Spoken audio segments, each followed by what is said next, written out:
गुरुजी राधे राधे। राधे राधे। मेरा नाम स्वाति हुआ, मैं रांची झारखंड से आई हूँ। मेरा मायका फ़िलहाल अभी रांची झारखंड में है। मेरा 4-5 सवाल है, इसलिए मैं फ़ोन लेकर के खड़ी हुई हूँ। मेरा पहला सवाल ये है गुरुजी कि मम्मी जैसे जितिया करती है, हम लोग 3 भाई बहन हैं, 2 बहनें हैं, 1 भाई, और मेरे घर में एक छोटा सा कुत्ता भी है। तो वो गुरुजी भाई बहन के समान ही है, समझ लीजिए। मतलब मम्मी हम लोगों के कंपैरिजन में उसको ज़्यादा प्यार करती है। मोस्ट ऑफ द टाइम उसके पीछे ही मम्मी का जाता है।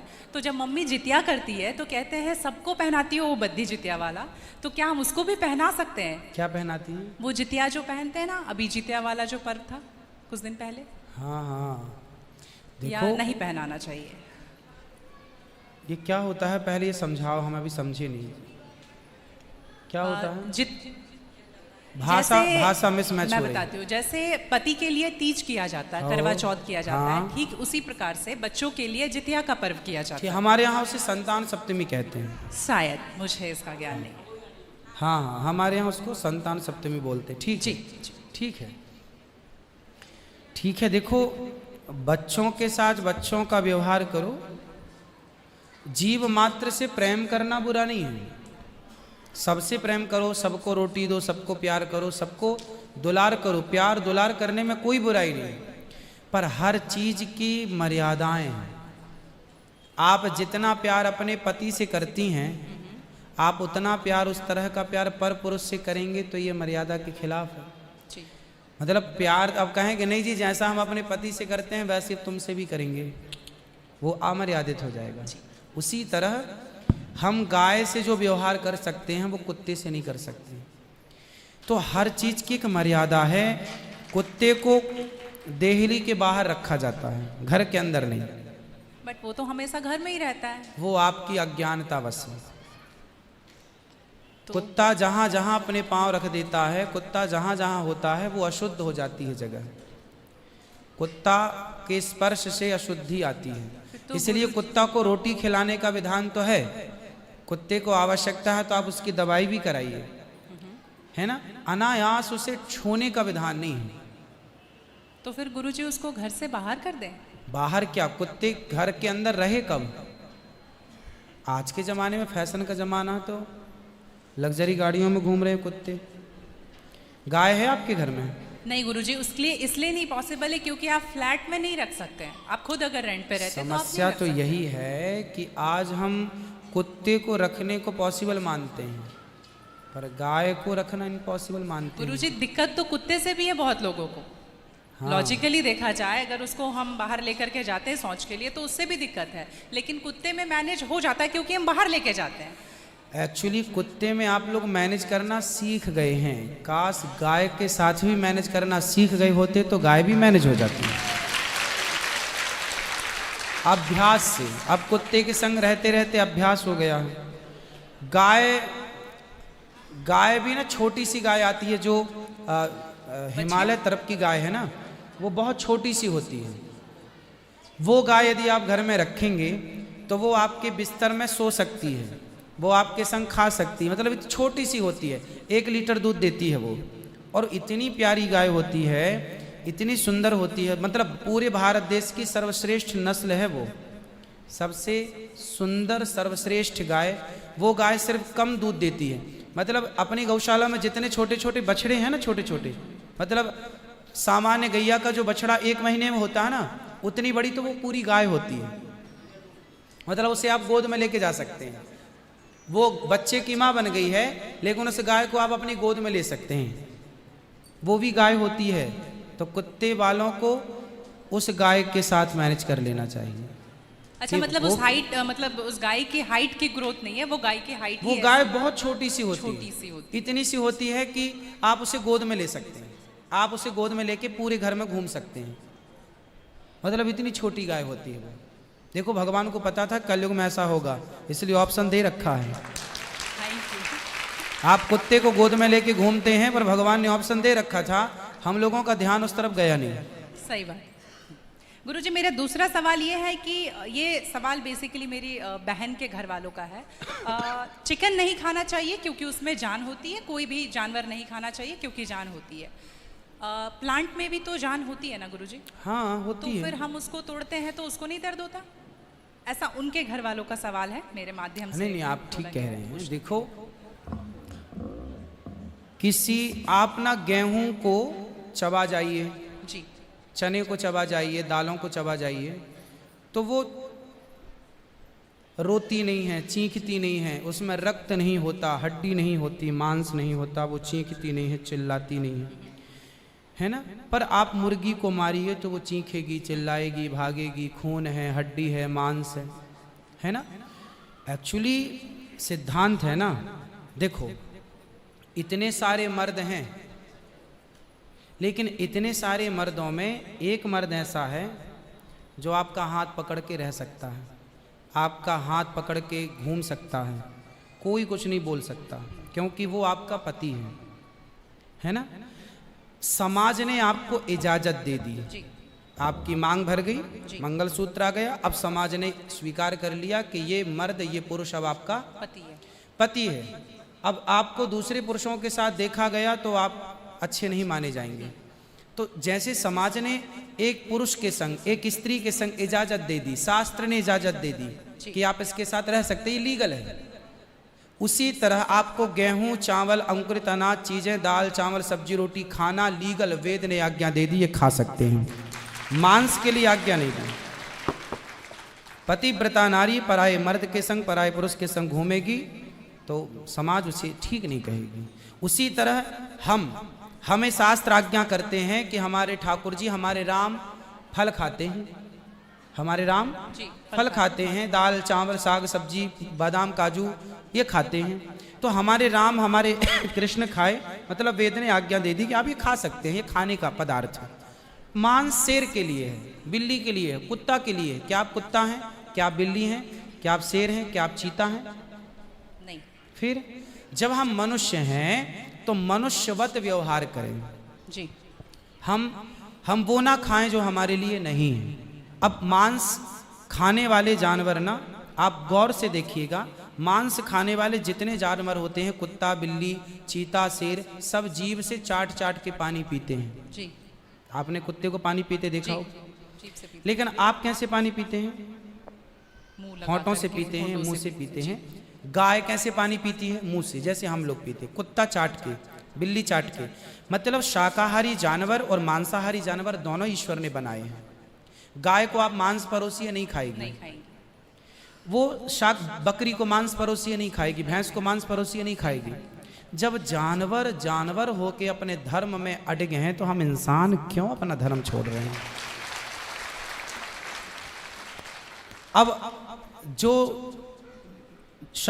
मांसाहारी जानवर होते हैं, उनको आप ध्यान से देखना, उनके पाँव में नाखून होते हैं, जबकि शाकाहारी जानवर के खुर पाए जाते हैं। जैसे गाय का खुर होता है, बकरी का खुर होता है, भैंस का खुर होता है, जबकि चीता का, शेर का, कुत्ते का, बिल्ली का। अब आप देखिए कि आपके ईश्वर ने पैर बनाए हैं ना तरीके से, आप मुंह से पानी पी, मतलब आपके लक्षण शाकाहार से मैच कर रहे हैं, है ना। बिल्ली के, कुत्ते के यहाँ कैनाइन दांत बड़े बड़े होते हैं मांस फाड़ने के लिए, आपके नहीं है। मतलब आप ईश्वर की तरफ से शाकाहार। और अब मैं नहीं कहता, आप मेडिकल साइंस का अध्ययन करके देखिएगा, साइंटिस्ट लोग अब सिद्ध, अभी मैं इंग्लैंड गया था, वहाँ मुझे बताया कि जो अंग्रेज लोग इनके बाप दादी जो मांस खाते चले आए हैं, अब कुछ अंग्रेज लोग इतने जागरूक हो गए हैं कि अब वो मांस नहीं खाते। वो कहते हैं कि अब इसको खाने से बीमारियां बढ़ रही हैं, लोग परेशान हो रहे हैं। पहले के लोग जंगल में कंदमूल फल खाते थे, ये अब खाने लग गए हैं, सुअर खा रहे हैं, कुत्ता खा रहे हैं। अब बहुत सारे लोग शाकाहार की तरफ जो जागरूक हैं बढ़ रहे हैं। तो आप और हम तो पहले से जागरूक हैं, तो हम क्यों अपने आप को मांसाहार की तरफ ले जाएं? क्यों किसी की हड्डी चबाएं?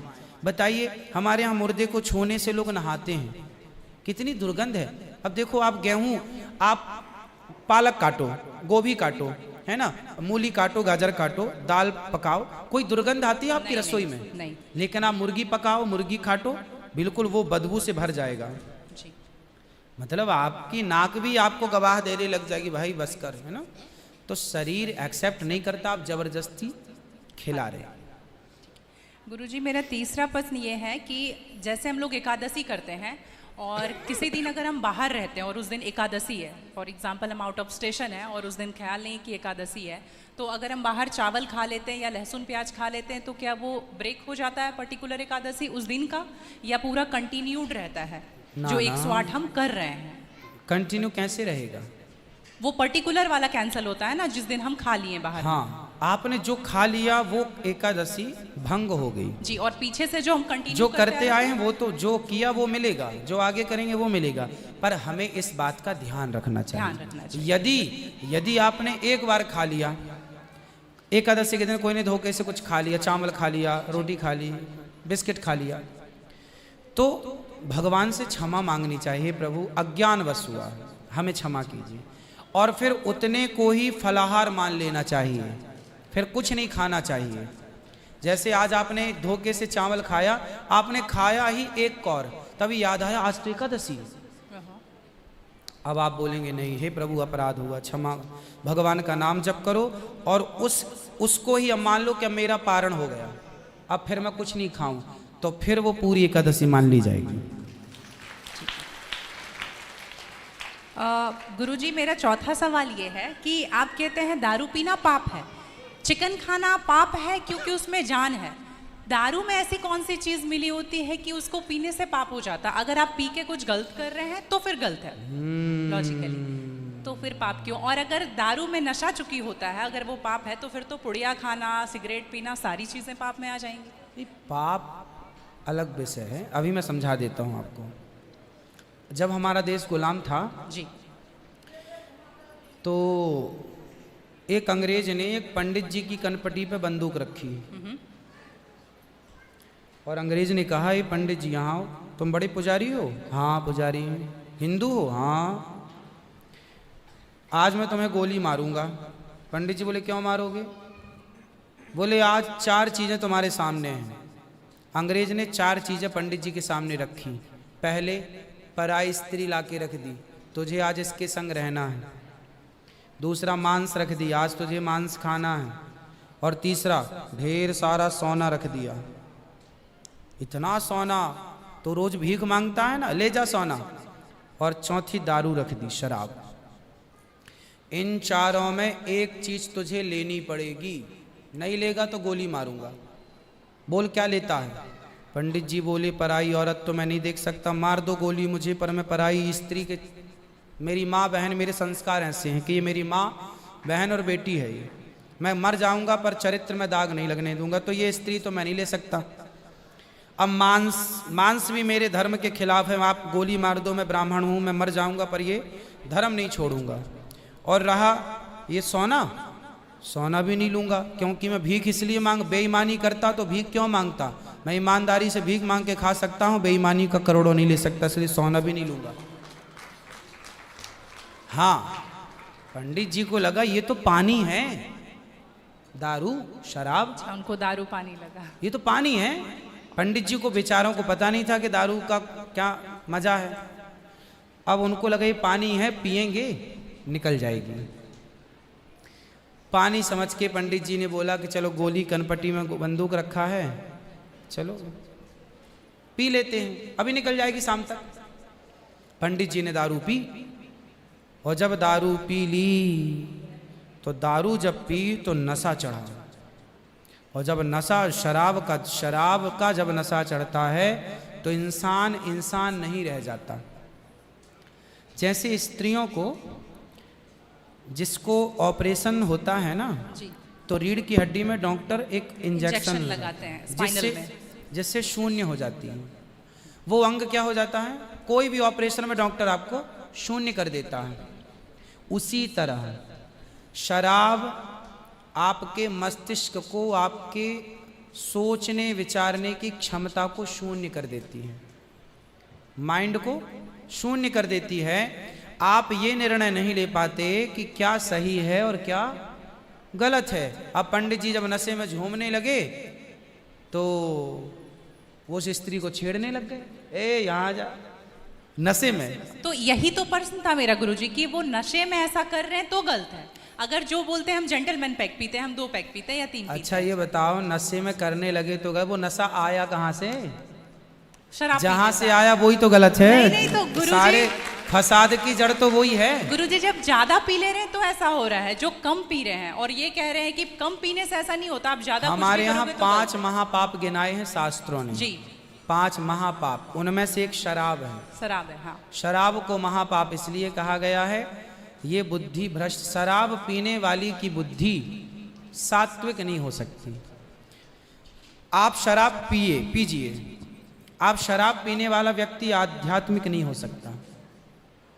जो ईश्वर से कनेक्टिविटी है, जो हम आध्यात्म जगत की बात करते हैं, देखो आप शराब पीने के शराब लोग क्यों पीते हैं? शराब कौन पीता है? समाज में 2 किस्म के लोग होते हैं। एक वो होते हैं, जैसे मैं सात्विक हूं, आप सात्विक हैं, आप चाहते हैं कि मैं भजन करूं भगवान का, ज़्यादा हाय हाय नहीं, शांत खुश भगवान के चिंतन में। एक तो इस प्रकार का आदमी है भगवत चिंतन में, वो ज़्यादा खाता भी नहीं। एक आदमी कैसा है जो विषय भोगी है। शराब शरीर को गर्म करती है, शराब शरीर को गर्मी पहुंचाती है। और जो व्यक्ति भोगी होता है, जिसे भोगों को भोगना है, वो लोग शराब का उपयोग करते हैं अपने भोगों की क्षमता को बढ़ाने के लिए।